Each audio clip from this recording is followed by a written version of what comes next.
परदेश की जमीन पर जब अपने मिलते हैं तो संघर्ष अकेला नहीं लगता, वो एक आंदोलन बन जाता है।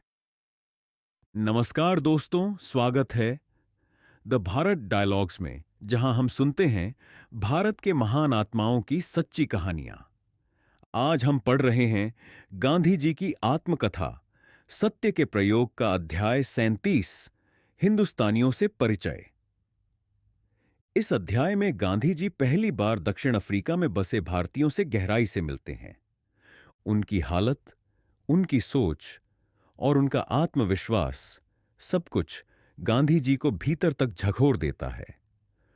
और यहीं से शुरू होती है एक पूरे समुदाय की चेतना को जगाने की कोशिश। अध्याय 37, हिंदुस्तानियों से परिचय।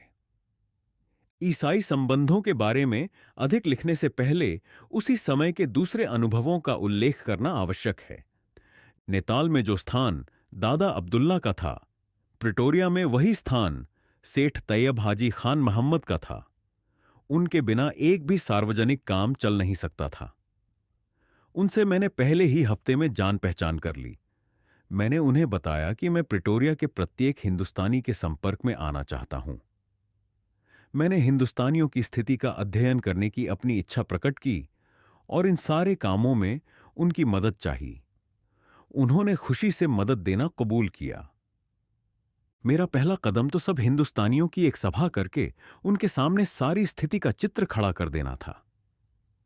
सेठ हाजी मोहम्मद हाजी जूसफ के यहां यह सभा हुई, जिनके नाम मेरे पास एक सिफारिशी पत्र था।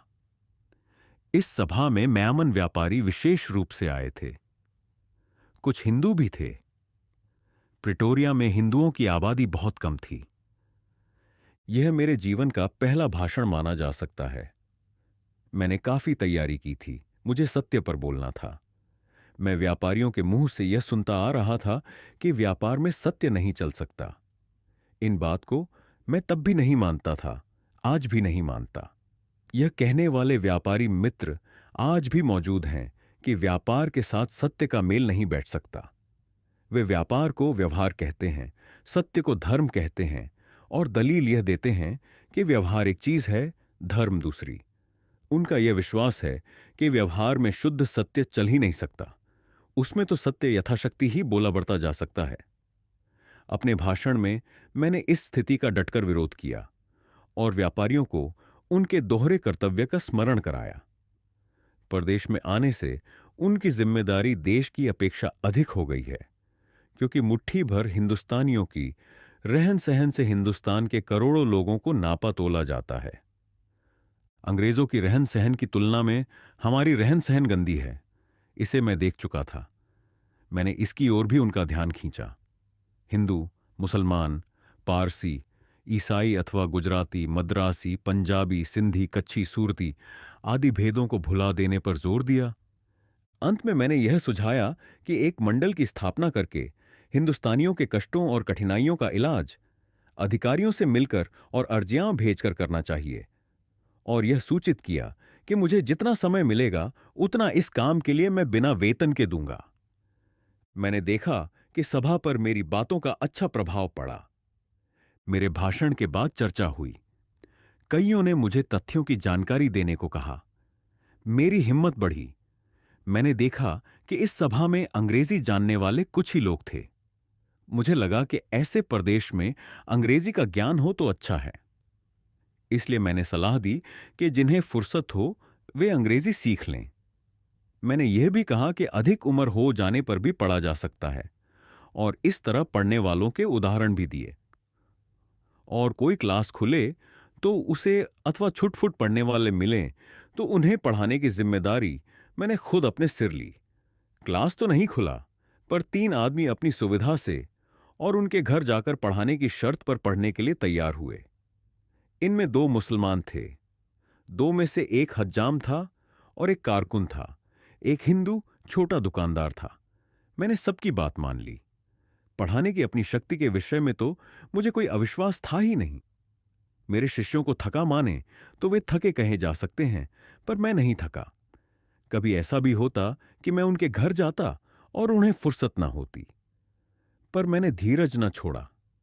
इनमें से किसी को अंग्रेजी का गहरा अध्ययन तो करना ही न था, पर दो ने करीब 8 महीनों में अच्छी प्रगति कर ली, ऐसा कहा जा सकता है। दो ने हिसाब किताब रखना और साधारण पत्र व्यवहार करना सीख लिया।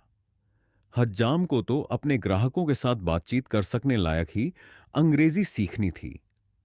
दो व्यक्तियों ने अपनी इस पढ़ाई के कारण ठीक ठीक कमाने की शक्ति भी प्राप्त कर ली थी। सभा के परिणाम से मुझे संतोष हुआ। निश्चय हुआ कि ऐसी सभा हर महीने या हर हफ्ते की जाए। यह सभा न्यूनाधिक नियमित रूप से होती थी और उसमें विचारों का आदान प्रदान होता रहता था। नतीजा यह हुआ कि प्रिटोरिया में शायद ही कोई ऐसा हिंदुस्तानी रहा होगा जिसे मैं पहचानने न लगा हूं अथवा जिसकी स्थिति से मैं परिचित न हो गया हूं। हिंदुस्तानियों की स्थिति का ऐसा ज्ञान प्राप्त करने का परिणाम यह आया कि मुझे प्रिटोरिया में रहने वाले ब्रिटिश एजेंट से परिचय करने की इच्छा हुई। मैं मिस जैकोब्स डीवेट से मिला। उनकी सहानुभूति हिंदुस्तानियों के साथ थी। उनका प्रभाव कम था, पर उन्होंने यथासंभव मदद करने और मिलना हो तब आकर मिल जाने के लिए कहा। रेलवे के अधिकारियों से मैंने पत्र व्यवहार शुरू किया और बतलाया कि उन्हीं के कायदों के अनुसार हिंदुस्तानियों को ऊंचे दर्जे में यात्रा करने से रोका नहीं जा सकता। इसके परिणाम स्वरूप यह पत्र मिला कि अच्छे कपड़े पहने हुए हिंदुस्तानियों को ऊंचे दर्जे के टिकट दिए जाएंगे। इससे पूरी सुविधा नहीं मिली, क्योंकि अच्छे कपड़े किसने पहने हैं इसका निर्णय तो स्टेशन मास्टर को ही करना था ना। ब्रिटिश एजेंट ने मुझे हिंदुस्तानियों के बारे में हुए पत्र व्यवहार संबंधी कई कागज पढ़ने को दिए। तैयब सेठ ने भी दिए थे। उनसे मुझे पता चला कि ऑरेंज फ्री स्टेट से हिंदुस्तानियों को किस निर्दयता के साथ निकाल बाहर किया गया था।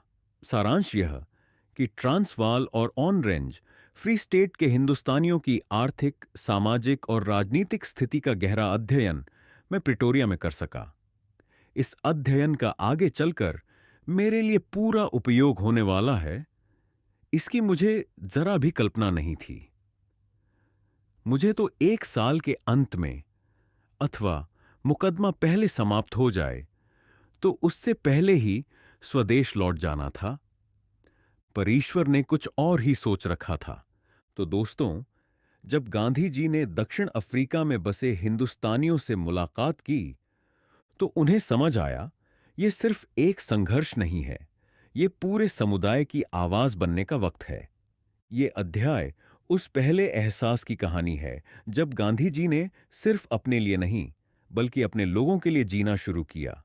अगर आपको ये वीडियो अच्छा लगा हो तो लाइक जरूर करें, कमेंट करें। क्या आपने कभी विदेश में अपनों से मिलने पर वो जुड़ाव महसूस किया है? और इस वीडियो को शेयर करें ताकि ये संदेश हर भारतीय तक पहुंचे। चैनल को सब्सक्राइब करें द भारत डायलॉग्स पर और बेल आइकॉन जरूर दबाएं, क्योंकि अगले अध्याय में गांधी जी अपने लोगों के लिए लड़ने की शुरुआत करते हैं। मिलते हैं अगले वीडियो में। तब तक के लिए जय हिंद।